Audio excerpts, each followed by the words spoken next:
Chapter 41. A Frosty Welcome.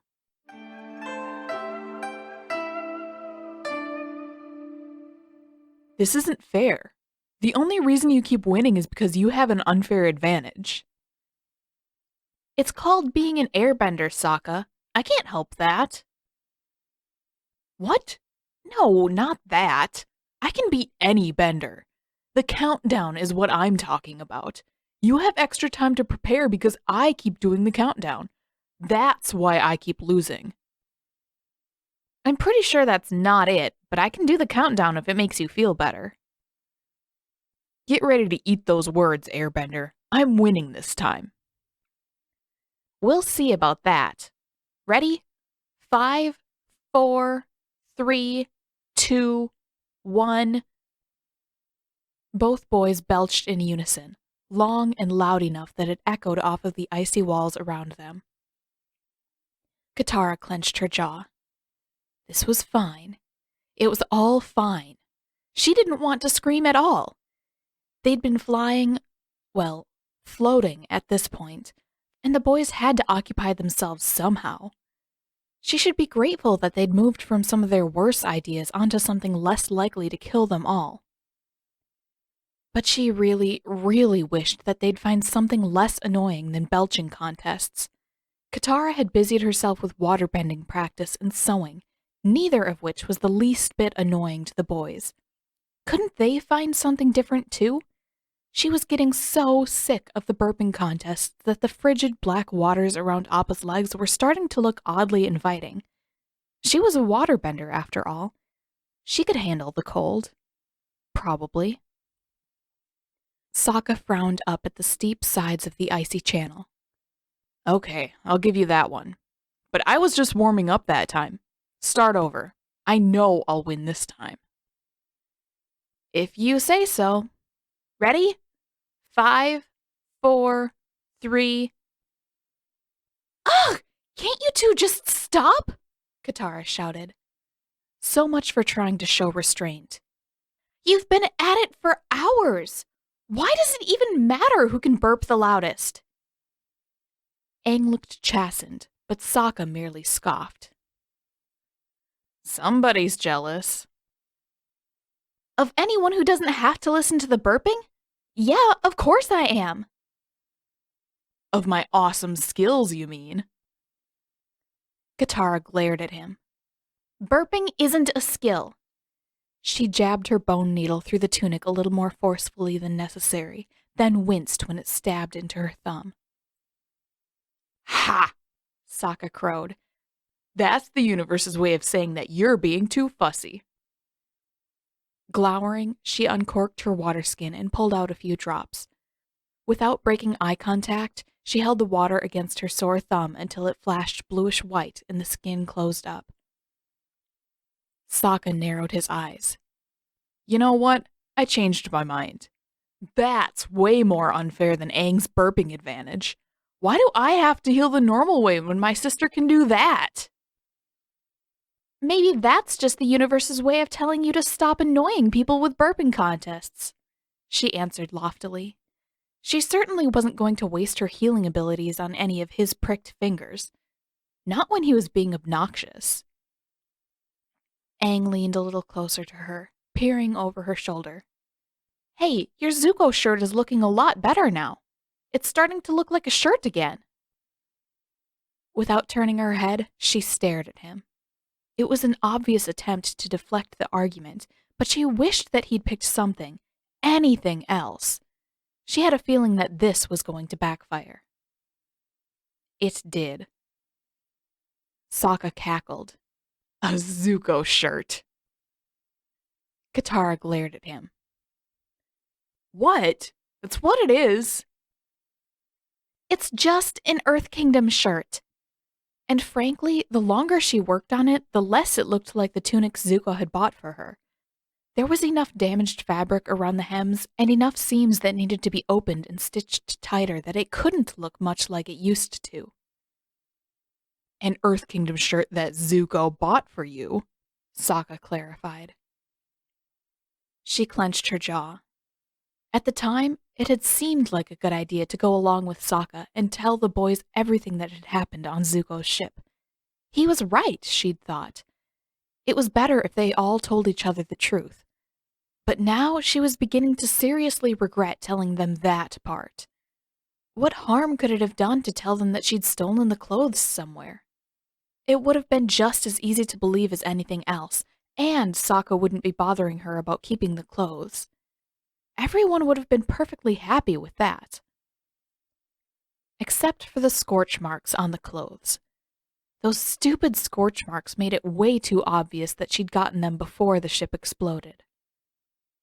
Why did you keep it anyway? I would have gotten rid of it.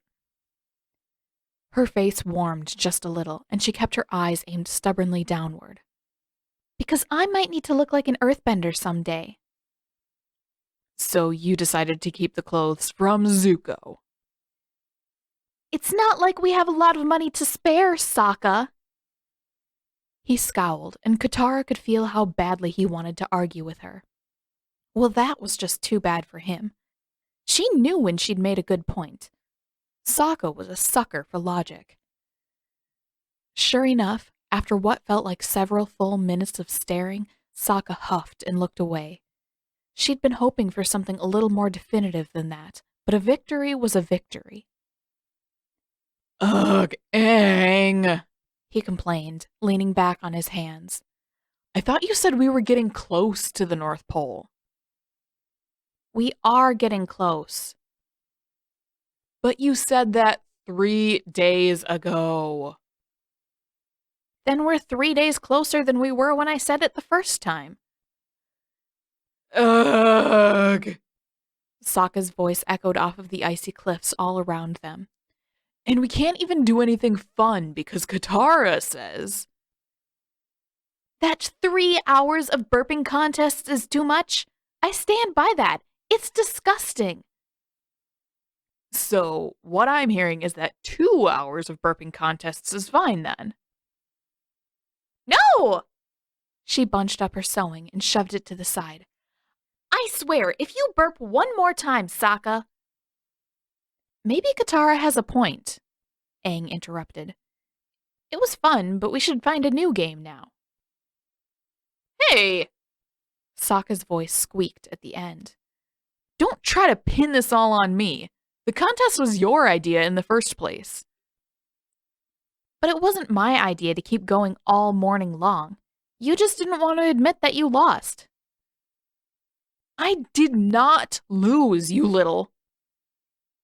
Katara's eyes started to twitch. She was about 10 seconds away from slapping them both with ice water. Would you both quit it? I don't care who started it, just stop. Yeah? And then what? What do you suggest we do instead, oh wise and powerful sister? You haven't exactly been giving us any good ideas to keep us from going crazy. When did it become my job to entertain you? Guys, please stop fighting. Katara whipped her head in his direction. This isn't fighting, Aang. What is it then? Sokka answered this time. It's just some perfectly healthy yelling! The ice around them started to crack, but Katara paid it no attention. Cracking was just what ice did. If you really want to know what I think you should do, Sokka, you could always try fixing your own holy socks. What? First the cooking and now this? You're being unreasonable, Katara. Oh, I'm being unreasonable? I've been working or training almost the entire time we've been stuck on Appa, and you... The cracking grew louder and closer until Appa lurched to a halt and gave a deep, rumbling moan.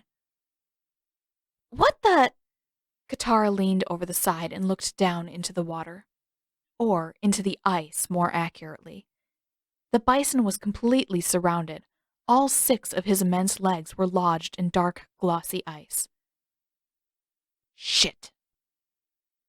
Katara turned back to see Sokka hanging over the other side of the saddle. Shit, he repeated, sitting up straight. Katara, you've got to break us out of here. Before she could respond, Aang held his hands up to silence them both.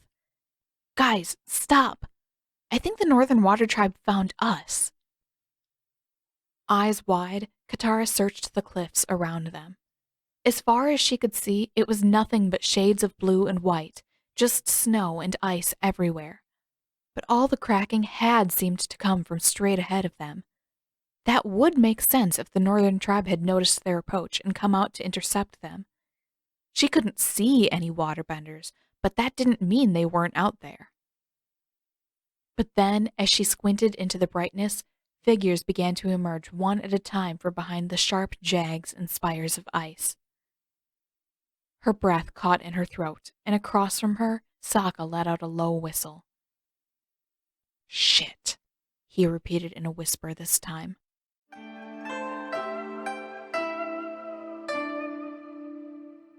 Uncle was hiding things. It was a little less gnawing now that Zuko spent much of his time in disguise and out of the cabin, but he still noticed it. In fact, it was difficult to think about anything else sometimes. When he was toiling his way through yet another shift scrubbing the deck or hauling crates around, or hiding from the rest of the crew down by Jasmine's stall, he could either think about that or about how depressing his life had become. He was well aware of the latter point. He didn't need to dwell on it to realize that spending all his free time with an angry Komodo rhino was nearly as low as he could sink. Which meant that he spent a lot of time thinking about what Uncle had told him, and, more importantly, what he hadn't. Though he'd asked time after time, Uncle still wouldn't say exactly where they were going. North, toward the North Pole and the Northern Water Tribe. Zuko knew that much, but he didn't know any of the specifics. What part of the tribe they were headed toward, why they were bothering with people who'd kept out of the war for 100 years, what they were supposed to do when they got there. It seemed like a waste to Zuko. There wasn't any point in spending time or resources on a nation that wasn't fighting back. But whatever Zhao was doing had been Father's plan, and Father must have known what he was doing. Naturally, Zuko was curious to figure out what exactly the plan was. And if Uncle wouldn't say anything, then Zuko would just have to figure that out on his own. Maybe he could even find a way to prove himself and earn his way home. If this mission was important enough for Father to personally approve, then maybe Zuko could play a part in it. Maybe that would be enough. But he needed to know what the point of the mission was first, which meant that he would have to do some serious snooping. It shouldn't be too hard. He was getting used to blending in with the crew, to sneaking around in full armor, and despite the worried looks that Uncle was always shooting his way, Zuko was perfectly fine now. Maybe he didn't look fine, what with all the still healing cuts and bruises and the ever-growing stubble on his head, but Zuko was as strong as ever. He could sneak around the ship for days and be none the worse for wear. So that was what he did. Zuko learned the patterns and routines of the ship and crept soundless through the corridors whenever he could be certain that they were empty. After 2 days, he had the ship's layout memorized. After 3, he very nearly managed to sneak into the control tower. He'd been forced to retreat when he discovered that the tower wasn't as empty as he'd hoped, but he'd been close. If he could come that close to Zhao's charts just by sneaking up a set of stairs, a bit of planning should get him much, much closer. Planning had never been Zuko's strong suit, but in this case, he had an advantage. Zhao still thought that he was dead. And that was precisely why he was still lingering around the cabin this morning. He knew the ship's patterns by now. If he left Uncle's cabin early, he'd have to hide somewhere until the flood of crewmen heading off to their morning shifts subsided. If he left at his usual time, he'd get swept up with the morning shift and have to risk being caught when he tried to sneak away again. Which meant that waiting until the morning shift had begun was his only realistic option. He needed information, which meant that he needed to sneak around, which meant that he couldn't be mistaken for one of the morning crew. For once, he knew exactly what he was doing. But Uncle was waiting around too, and every time Zuko happened to glance his way, he found the old man staring at him over a raised teacup. which did not make it any easier to keep waiting. Are you certain nothing is wrong, Prince Zuko? That was a ridiculous question. Plenty of things were wrong, but Zuko was fine. What? Isn't it enough that I'm banished and stranded on a ship with the man who tried to kill me? Uncle gave a pained look, and Zuko did his best to suppress the stab of guilt that followed. This wasn't his fault. Zhao was the one who'd almost killed Zuko. Zhao was the reason that Uncle had seen the wreckage and thought that Zuko was dead. Zuko shouldn't have to feel bad for reminding Uncle about that. He still did feel a little bad about it. That is not what I meant, Uncle said. I was merely wondering if you are feeling well today. You have been eager to spend most of your time outside the cabin recently. There must be a reason for your delay this morning. Zuko frowned. How many times did he have to tell Uncle that he was fine? He had his strength back. Even the faintest lingering headache was gone by now. I'm not planning to spend another day scrubbing the deck, if that's what you mean. He caught a look from Uncle. I'm fine. I'm just trying to figure out what I need to do next. Uncle's expression didn't relax, and Zuko clenched his jaw. If Uncle was that worried, then he ought to just tell Zuko what he needed to know. He wouldn't have to sneak around the ship if he knew all of Zhao's plans. But Uncle wasn't being helpful on that front. Even the usual vague, unhelpful advice had run dry, and now it mostly felt like Uncle was hovering, just watching and waiting in case Zuko fell apart. That wasn't going to happen. And Uncle really had nothing to complain about if Zuko was trying to make the best out of his situation here on the ship. If he'd wanted to coddle Zuko all along, then Uncle ought to have stayed back at Wei Ji rather than packing Zuko into a box and smuggling him onto Zhao's ship. I hope you will not take any undue risks, Prince Zuko. Admiral Zhao has not learned of your presence yet, but if you are not cautious... I know, Uncle. The consequences will be severe. I cannot predict how Zhao will react, and it is unlikely that he will listen to reason. Uncle, I know. He rubbed his forehead, then stopped short when his hand brushed against his scalp. The stubble wasn't prickly anymore. In fact, it was almost soft. With a huff, he let his hand drop back to his side. If you're so worried, then at least tell me what you think I should be doing instead. I can't wait around and try to blend in forever. I'm never going to find my way home if I don't know what I'm up against. A pause. You hope to return to the Fire Nation. There was enough of an edge to the words that they almost sounded like a question. Almost. Of course. What else was Zuko supposed to do? He couldn't do things the old way. Even if he wanted to, he was never going to be able to bring Katara or the Airbender back home to Father. He'd had to accept that fact. But the Fire Nation was still his home. His people. After 3 years of fighting to get back, he couldn't just give up now. Besides, it wasn't like he had any other options. Where else in the world could a disgraced Fire Nation prince go? Unlike Katara and her friends, he didn't have the luxury of being welcomed into any Earth Kingdom village he came across. The shift bell rang in the corridor, and Zuko pressed his ear up against the door. He just had to wait until the activity died down again, then he could slip out unnoticed. You must let go of the past, Prince Zuko. Only then will you be able to forge your own path forward.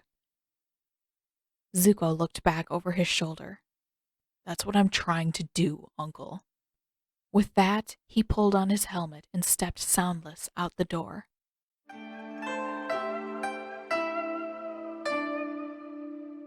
There was probably a more embarrassing way to arrive at the North Pole. Objectively speaking, this couldn't be the worst way to enter the city. But it was still pretty bad. The warriors guarding the city's perimeter had heard the boys' belching contest, then the bickering that followed. Of course they'd gone out to investigate, and of course they'd found the group easily. That part was a bit humiliating all on its own. It became much worse when the waterbenders wouldn't listen to a single word of explanation and instead froze Katara and the boys each into their own block of ice with just their heads and hands sticking out. There were probably worse ways to be escorted into the city, but for the life of her, Katara couldn't think of a single one. Being wrapped up in ice reminded her of King Bumi and his Genomite, and although she could have easily broken herself free, there wasn't much use in trying, not when she was surrounded by much bigger, much older waterbenders. What good would it do to break herself out when the warriors were right there, ready to freeze her back up again? The only good thing she could see in this whole situation was that they'd made it into the city. If they were here, then maybe they'd get a chance to explain themselves properly. The warriors hadn't seemed to listen when she and Sokka had tried to explain that they were here from the Southern Water Tribe, or that she and Aang needed to find a waterbending master. But maybe the chief would listen. Maybe someone would believe that Aang was the Avatar. It seemed unnecessary to explain any more than that. Katara was Water Tribe. She shouldn't need any special Avatar exception to stay in the city and learn her own element. Okay, this is getting ridiculous, Sokka hissed when the warriors unloaded them in front of a grand, graceful ice building and disappeared through the arched doorway. Both of you stop playing around and get us out of here. Katara looked at Sokka, then at Aang, then back again. Sorry, what? The ice! Break us out! Sokka! I don't think that's a very good idea, Aang chimed in. Why not? We're stuck in ice. You're both waterbenders. Maybe it's just me, but I see a connection there. No, really? Katara asked, voice thick with sarcasm. It would be easy enough. All she had to do was clench her fists and the ice would begin to crack. But what was the point? What would we do then, Sokka? We want to be here, remember? Do you want us to run away without learning anything after we traveled all the way around the world? Exactly, Aang agreed. I thought you were supposed to be the plan guy, Sokka. I am the plan guy. His voice crept higher, and he squirmed inside his block of ice. Excuse me for not being able to think very clearly when my tender bits are freezing off. Ew! Katara said. Don't be gross, Sokka. It's not gross, it's anatomy. And my anatomy is about to freeze off. Katara scowled. If her arms were free, she'd whack him for that. In fact, she was a little tempted to unfreeze her arm for just a second to do exactly that. Thinking about your anatomy isn't very helpful right now, she hissed instead. Sokka wasn't listening. He squirmed again, staring aimlessly out over the city. I think it's inside my underwear. How'd they get the ice all the way in there? As if on cue, a man cleared his throat from the doorway. Katara's retort died on her lips, and her face grew hot. Maybe this was the most embarrassing way to arrive at the Northern Tribe after all. If you are quite through discussing your frozen sensitive bits, the old man said, advancing on them, then Chief Arnuk will see you now. Sokka's eyes bulged, and Katara winced. This guy, with his long, gray hair and wispy mustache, somehow looked grumpier than all the other waterbending warriors combined. And considering how poorly the rest of their arrival had gone, that was quite an accomplishment. With a single, smooth motion, the old man released the three of them from their icy bonds and sent the water in a graceful stream over the railing and back into the canal. Katara's eyes widened. That was real waterbending. She didn't even care that it wasn't a difficult feat. She could melt ice and move water too, but not like that. That was the kind of control she wanted over her element. Seamless, almost effortless.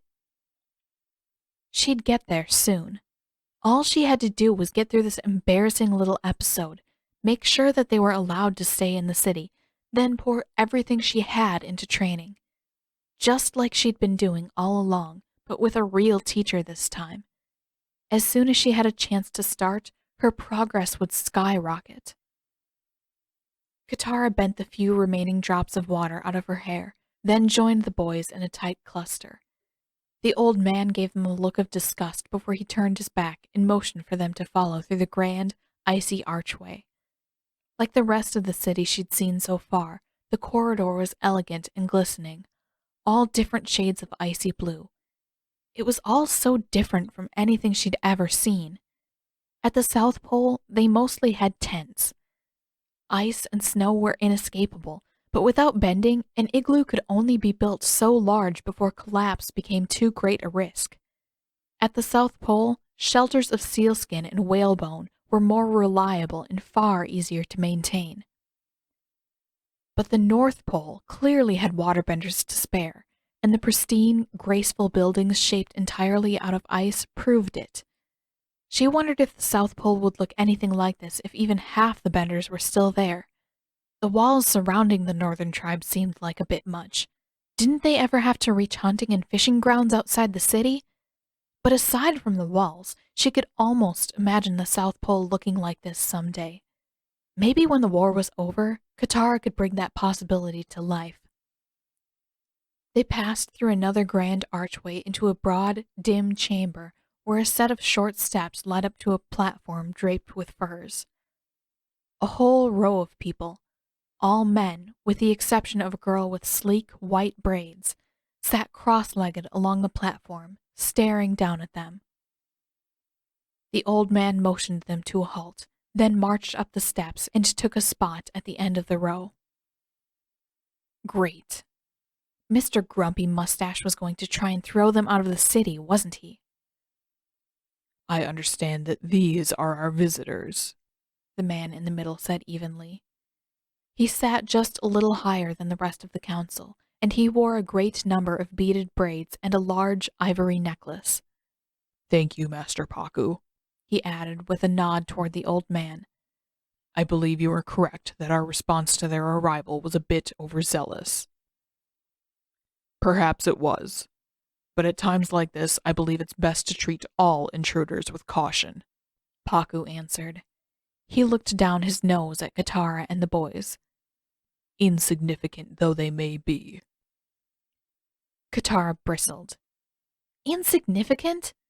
They weren't a threat to the Northern Water Tribe, but that certainly didn't make them insignificant. Even if she and Aang weren't the Avatar, it was still a big deal that they'd traveled all the way here from the South Pole. Our patrols have given us a report of your arrival in our waters, the chief said in a measured tone, a good deal more gracious than Paku. Not that it took very much. This is your opportunity to explain yourselves. I hope you can present a more favorable impression than our patrols have. She exchanged a look with Sokka, and he mirrored her wince. Whatever the chief had heard about them probably wasn't great. So, you heard about the burping contest, huh? Sokka asked.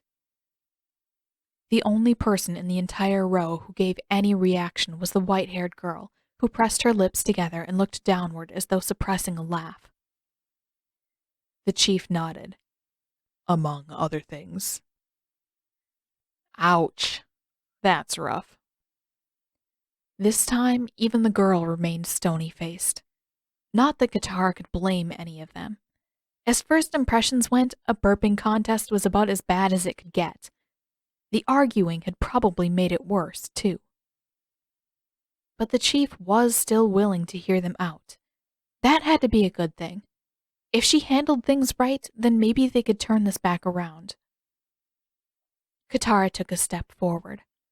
Sir, we're sorry for making such a bad impression with your warriors. We've traveled all the way here from the South Pole, and it's been... Paku curled his upper lip into a sneer, which somehow made him look even more prune-like than before. Perhaps you should let your friends do the talking, little girl. She stopped short and shot a glance back at Sokka. He raised an eyebrow in response, then shook his head. No, I'm good. I think Katara's got this. Of course she had this. She wasn't the one who'd been caught talking entirely too loudly about frozen bits of anatomy. She was the one who was good with words. She certainly had a better chance of talking them out of this than Sokka did. She fumbled a second to find her train of thought again. Of course, her chances of talking them out of this would have been a lot better if that old prune Paku hadn't interrupted her. That took a lot of nerve after she had the chief's permission to speak. Right. I was saying that it's been a long journey, and we didn't realize how close we'd gotten to the city when the warriors overheard us. She could still feel Paco's grumpy glare boring into the side of her face, but she wasn't going to let that slow her down. She couldn't. We didn't mean to show up unannounced, but we didn't know how to send a message ahead. I hope that you can forgive us for making such a commotion when we arrived. The chief nodded graciously, and she felt a bit better about their chances. At least he was listening. My brother and I are from the Southern Water Tribe, she continued. There are no waterbending masters left at the South Pole, and we've come all this way hoping to find one. That's the reason we're here. All we ask is that we be allowed to stay in the city and work with a master waterbender. The chief nodded again, though Paku kept his pruny glare fixed on her. Maybe he just hated outsiders. Or kids. Or both. I see no trouble admitting 2 children of our sister tribe to our city and its protection, the chief announced. However, the stranger you have brought with you. Me? Aang asked. Yes, we know very little about you. Katara knew she'd forgotten something. It was all Paku's fault for interrupting her. I'm Aang. I'm from the Southern Air Temple, and I'm the Avatar, and Katara found him frozen inside an iceberg a couple of months ago, Katara finished for him, giving him a significant stare. They'd discussed this already. Katara's identity didn't matter when they were here. She was from the Water Tribe. Learning waterbending was perfectly normal for her, and besides, it wasn't like anyone would believe that she was the Avatar. She couldn't prove it.